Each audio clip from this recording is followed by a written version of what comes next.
नमस्कार विद्यार्थी मित्रांनो, स्वागत आहे तुमचं आपल्या चॅनलवर. विषय वर्दीचा भाग 7 मध्ये आपण बघतोय आधुनिक भारताचा इतिहास. तर रेडी सगळे? चला बघूया आधुनिक भारताचा इतिहास भाग 7. आज आपण बघणार आहे लॉर्ड एल्गिन. लॉर्ड एल्गिन बघण्याआधी मला सांगा का आपण याच्या आधीचा कोण बघितला होता? कोणाला आठवतंय का? Lord Canin. एकदम छान. याच्या आधीचा कोण बघितला होता? Lord Canin. कार्यकाळ सांगता येईल का त्याचा? हा, 1856 ते 1862. 1856 ते 1862. एकदम छान. मला त्वरित त्याच्यामधल्या 2-4 गोष्टी सांगून द्या महत्वाच्या. काय काय बोला पटकन, काय काय आठवतंय? हा, तारीख सांगता येईल का? 24 जानेवारी 1857 ला मुंबई, मद्रास, कलकत्ता या 3 विद्यापीठांची स्थापना झाली. एकदम छान. त्याच्याच काळामध्ये 1857चा एक मोठा उठाव झाला. उठाव आठवतोय? 1857चा उठाव, शेतकऱ्यांचा उठाव. चला, उठावाबद्दल काही सांगता येईल? उठावाची नियोजित तारीख एकदम छान, 31 मे 1857 ही होती उठावाची नियोजित तारीख. उठावाला प्रत्यक्ष सुरुवात कधी झाली सांगता येईल? एकदम छान, 10 मे 1857 ला उठावाला प्रत्यक्ष सुरुवात झाली. उठाव सुरू कुठून झाला होता आठवतंय का? एकदम छान, मेरठ या गावावरून उठावाची सुरुवात झाली होती. एकदम छान. उठावाचं मुख्य केंद्र काय होतं? हा, एकदम छान, एकदम छान. ब्रिटिशांना काय काबीज करायची होती? दिल्ली काबीज करायची होती. दिल्ली काबीज करायची होती. एकदम छान. चला तर मी आता तुम्हाला शॉर्टकट मध्ये एक विचारतो कालचा आढावा. मला व्यक्तींचे नावं आणि त्यांचे नेतृत्वाचं ठिकाण सांगायचं. चला रेडी मग तुम्ही? मग एकदम छान. चला मला सांगा, कानपूर नेतृत्व कोणी केलं? कानपूरला नाना आणि तात्या. कानपूरला कोणाची बंद आहे? नानाची आणि तात्याची. एकदम छान, नाना आणि तात्या. एकदम छान. मला सांगायचं, अवध वरून कोण होतं? लखनौ, बेगम हजरतमल. 9 ला हार कोणाला द्यायचा? बेगमला द्यायचा. एकदम छान. मला सांगायचं, अलाहाबाद, अलाहाबाद से जूता लिया, लियाकत अली. अलाहाबाद वरून कोण होतं? लियाकत अली. पुढचे फैजाबाद. हा, फैजाबाद मध्ये मुस्लिम धर्माचा प्रचार कोणी केला? मौलवी अहमदुल्ला. कोणी केला? मौलवी अहमदुल्ला. एकदम छान. मला सांगायचं, साताऱ्यावरून नेतृत्व कोणी केलं? रंगो बापूजी गुप्ते. रंगो बापूजी गुप्ते. एकदम छान. मला सांगायचं, कोल्हापूरवरून नेतृत्व कोणी केलं? शिमाभाऊ साहेब. एकदम छान, एकदम छान. म्हणजे ट्रिकच्या माध्यमातून तुमच्या एकदम पॅक झाले डोक्यामध्ये. एकदम छान. मला सांगायचं, खानदेशवरून कोणी केला? खर्जा सिंग. सगळे घटक तुमचे एकदम व्यवस्थित आहे. हा, तुम्हाला सगळे नेतृत्व आणि नेतृत्व करणारे व्यक्ती एकदम चांगल्या पद्धतीने समजले. चला तर मग सुरू करूया आपल्या पुढच्या लेक्चरला. मला सांगायचं, लॉर्ड एल्गिन कार्यकाळ कधीचा आहे? 1862 ते 63. अवघ्या 1 वर्षासाठी आला होता व्यक्ती. कोण? Lord Elgin. Lord Elgin. त्याचं मूळ नाव काय होतं? James Brook. James Bruce. एकदम छान, जेम्स ब्रूस. त्याचं मूळ नाव काय होतं? James Bruce. लॉर्ड एल्गिन पहिला 62 ते 63 एका वर्षासाठी आला होता. किती वर्षासाठी? हा, त्याचं मूळ नाव काय होतं? हा, जेम्स ब्रूस आहे ना. 1857च्या उठावानंतर कॅनिनचा कार्यकाळ जेव्हा 62 ला संपला, त्याच्याच पुढच्या वर्षी आला लॉर्ड एल्गिन पहिला, ज्याचं मूळ नाव आहे जेम्स ब्रूस. 1857 मुळे ब्रिटिश सत्ता हादरून गेली होती. ब्रिटिश सत्तेला फारसा काही फरक पडला नव्हता, कारण ब्रिटिश सत्तेचा विजय झाला होता 1857च्या उठावामध्ये आणि भारतीयांचा अपयश झाला होता. भारतीय तितकेसे सफल ठरलेले नव्हते. तर इंग्रजांना कळून चुकलं होतं का आता भारतीय व्यक्ती आपल्याबद्दल मोठा बंड उकारू शकता. भारतीय व्यक्ती आपल्याबद्दल मोठा बंड करू शकता. त्याच्यामुळे त्यांनी काय केलं? प्रशासनामध्ये शिस्त आणि नियम लागू केले. प्रशासनामध्ये काय केलं? शिस्त आणि नियम लागू केले. सैनिकांमध्ये सुद्धा का कसं वागायचं, काय करायचं, किती बंदी आहे, काय पाबंद्या लावल्या त्यांच्यावर, सर्व काय झालं लॉर्ड एल्गिन पहिल्याच्या काळामध्ये झालं. का प्रशासन सुधारायला काम सुरू झालं. प्रशासनावर काम करायला सुरुवात झाली. प्रशासनावर नियम लावायला सुरुवात झाली. कोणाच्या काळात? लॉर्ड एल्गिनच्या काळात. एकदम छान. त्याच्यामध्ये प्रशासनामध्ये शिस्त आणि नियंत्रण ठेवण्याचं काम वाढवलं. काय वाढवलं? हा, लॉर्ड एल्गिन पहिल्याच्या काळामध्येच वहाबी चळवळ झाली. कोणती चळवळ? वहाबी चळवळ. वहाबी चळवळ 1862 ते 63 दरम्यान झाली. वहाबी चळवळ इथपर्यंत सगळ्यांना समजलं, एकदम चांगल्या पद्धतीने समजलं. चला तर मग बघूया आपला पुढचा व्हॉइसरॉय, सर जॉन लॉरेन्स. कोण? Sir John Lawrence. एकदम छान. कार्यकाळ काय आहे? 1864 ते 1869. 64 ते 69 कोणाचा कार्यकाळ? Sir John Lawrence. John Lawrence 64 ते 69. चला तर मग बघूया त्याच्या काळामध्ये काय काय झालं. यांच्या काळामध्ये भूतान युद्ध झालं. कोणतं युद्ध झालं? भूतान युद्ध झालं. ब्रिटिश सत्ता आणि भूतानचे नागरिक यांच्यामध्ये एक युद्ध झालं. कधी? 64 ते 65. हा, एक अवघ्या एका वर्षासाठी 64 ते 65 मध्ये एक युद्ध झालं, भूतान युद्ध झालं. एकदम छान. 1865 मध्ये सिंचुलाचा तह झाला. 1865 मध्ये सिंचुलाचा तह झाला. 65 मध्ये काय झाला? सिंचुलाचा तह झाला. 65 मध्ये सिंचुलाचा तह झाला. 1866 ला 1866 ला ओडिसामध्ये एक मोठा दुष्काळ पसरला. कुठं? ओडिसा. ओडिसाची राजधानी सांगता येईल का? भुवनेश्वर. भुवनेश्वर. काय आहे? भुवनेश्वर. ओडिसामध्ये 1866 ला एक दुष्काळ पसरला होता, मोठा दुष्काळ पसरला होता. कधी?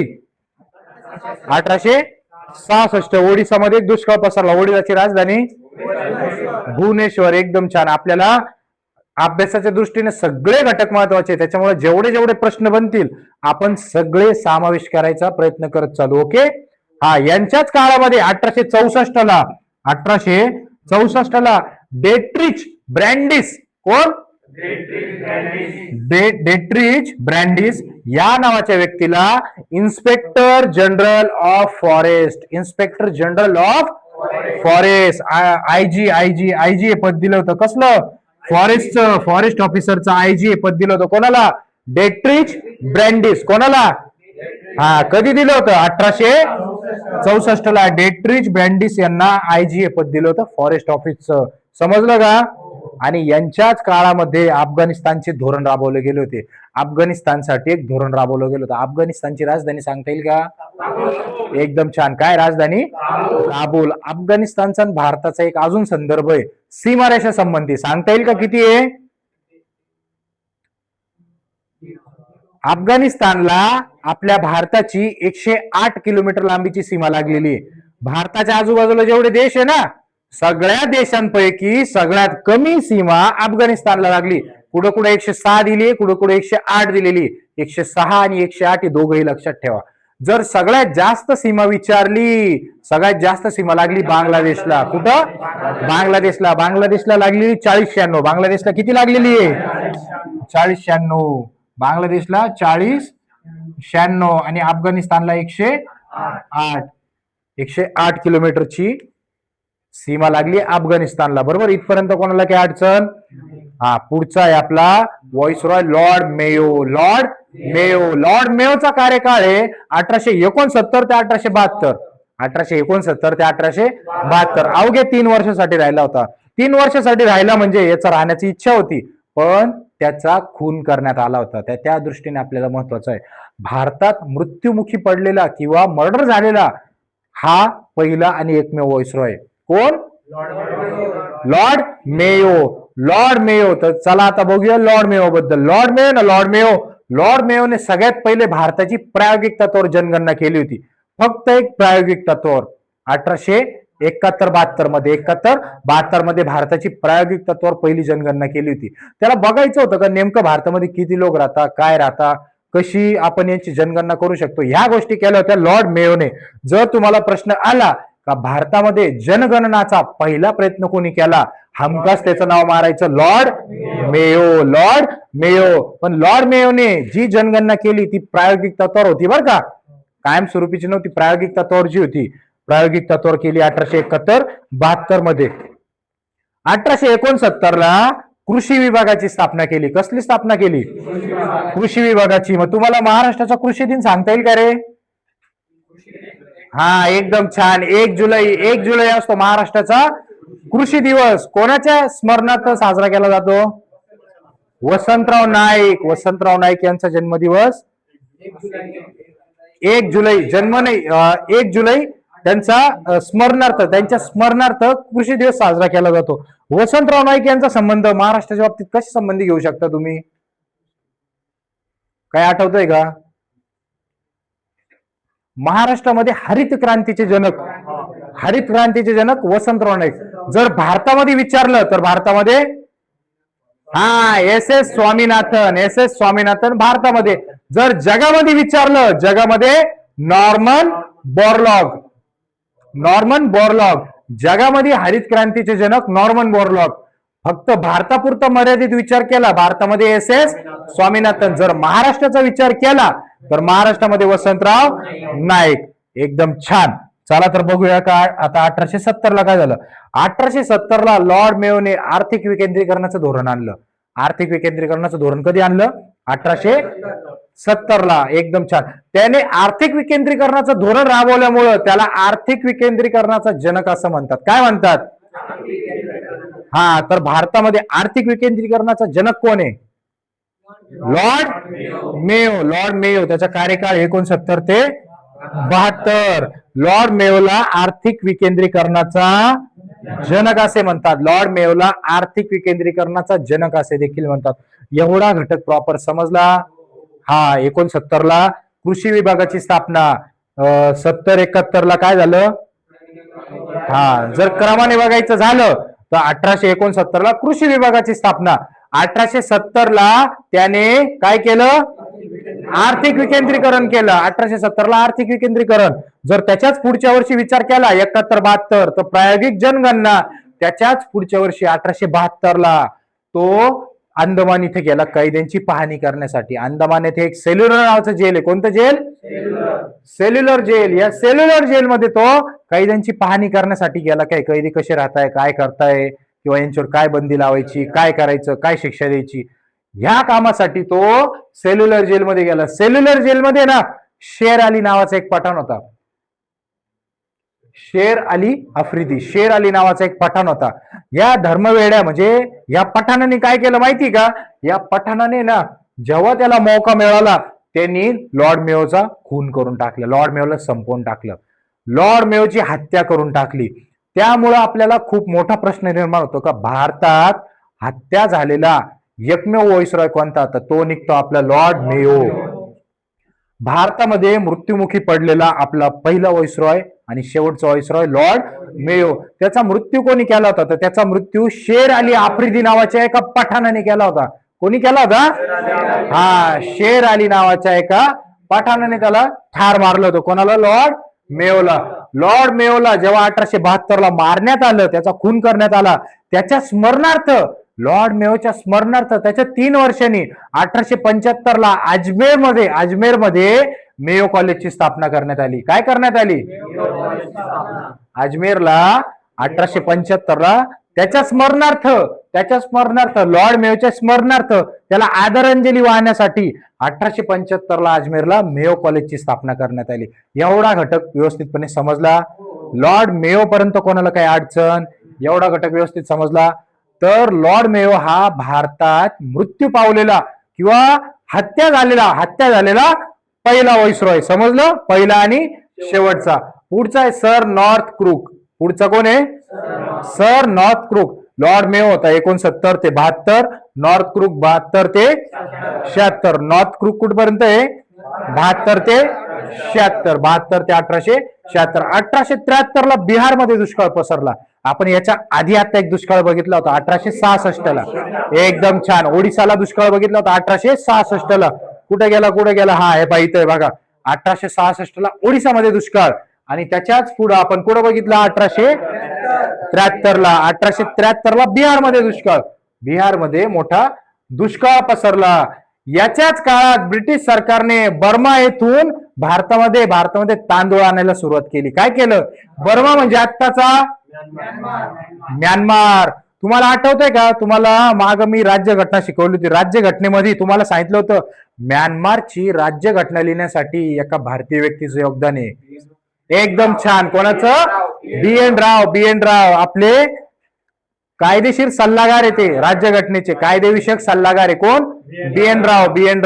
बी एन रावांनी म्यानमारची राज्यघटना लिहिण्यासाठी चांगलं मोठं योगदान दिलं होतं. बरोबर. तर ते पण लक्षात ठेवा का म्यानमारची राज्यघटना कोणी लिहिली? BN राव. आणि त्यातल्या त्यात ते आपल्या घटना समितीचे सल्लागार आहे, कायदेशीर सल्लागार. एकदम छान. यांच्या काळामध्ये ब्रिटिश सरकारने भारतासाठी तांदूळ आयात करायची सुरुवात केली होती. तांदूळ कोणत्या जमिनीमध्ये घेतला जातो सांगता येईल का?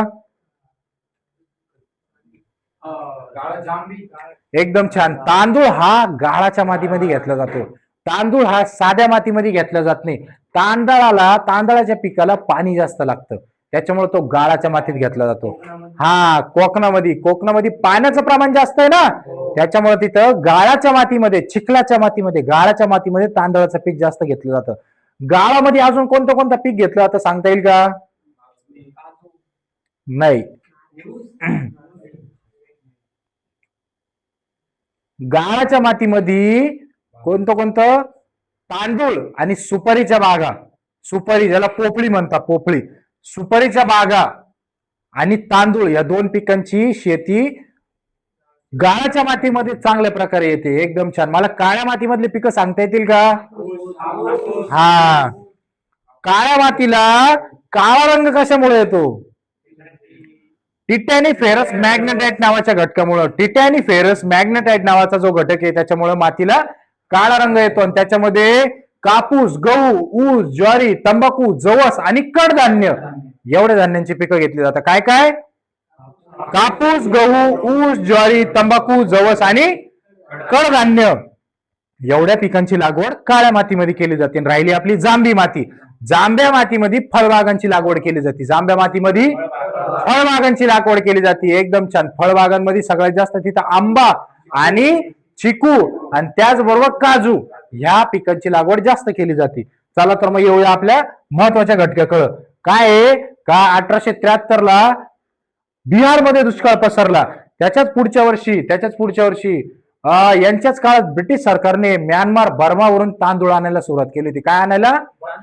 तांदूळ आणायला सुरुवात केली होती. 1875 मध्ये बडोदा संस्थान आहे ना, बडोदा संस्थानाचे मल्हारराव गायकवाड यांना पदच्युत करण्यात आलं होतं, पदावरून दूर करण्यात आलं होतं. कधी? 1875 ला. 1875 ला बडोदा संस्थानाचे मल्हारराव गायकवाड. कोण? मल्हारराव गायकवाड यांना पदावरून दूर करण्यात आलं होतं, यांना पदावरून काढून टाकण्यात आलं होतं. कधी? 1875 ला. त्याच्यात महत्वाचा प्रश्न आहे. 1875 ला भारत भेटीवर कोण आला होता? Prince of Wales. Prince of Wales हा भारत भेटीवर आला होता. प्रिन्स ऑफ वेल्स हा भारत भेटीवर आला होता. कधी? 1875 ला. एकदम छान. त्याच्याच पुढच्या वर्षी 1876 ला काय घडलं? अफगाणिस्तान आहे ना, अफगाणिस्तान विषयी ब्रिटिश सरकारने धोरण राबवलं होतं. आपण बघितलं ना इकडं सर जॉन लॉरेन्स मध्ये का ब्रिटिश सरकारने अफगाणिस्तान विषयी धोरण राबवलं. हे धोरण आहे ना, धोरण आक्रमक धोरण होतं. कसं होतं? आक्रमक. याच्यामध्ये खूप आवाढव्य कायदे केलेले होते. या कायद्यांचा विरोध म्हणून मतभेद झाल्यामुळं लॉर्ड नॉर्थ क्रूक यांनी आपल्या पदाचा राजीनामा दिला.